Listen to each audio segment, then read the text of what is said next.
Okay. What is the most appropriate next step in the management of this patient? A total parathyroidectomy, calcitonin administration, increase the dialysate calcium concentration, oral phosphate supplementation, or vitamin D supplementation. This is a 60-year-old woman with a history of end-stage renal disease on peritoneal dialysis. She's found to have persistent hypercalcemia and elevated parathyroid hormone levels despite subtotal parathyroidectomy and medical management. So this sounds like tertiary hyperparathyroidism. We've got like the end stage renal disease, but then you get the hypercalcemia later.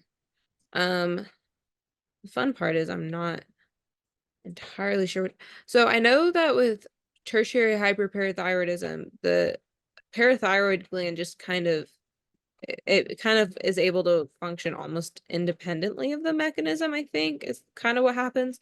So maybe I'm not entirely sure on that. Maybe we can just go ahead and take out the rest of the parathyroid, and maybe that will solve it. Final answer. Sure. Yeah, this is kind of sometimes we kind of sprinkled in a little bit these, but this is more of a step two kind of question, right? But yeah, so you have like a partial parathyroidectomy, right? Subtotal meaning probably you took out the majority but left half a thyroid gland, parathyroid gland, and like you said, it still might cause tertiary, right?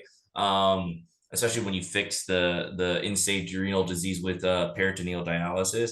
But so the only thing left is like, well, you've tried to leave some so that they don't have to be on chronic supplementation of calcium, that is. And so now you're like, well, let's just take it out completely, right? That's going to be your next best option. Yeah.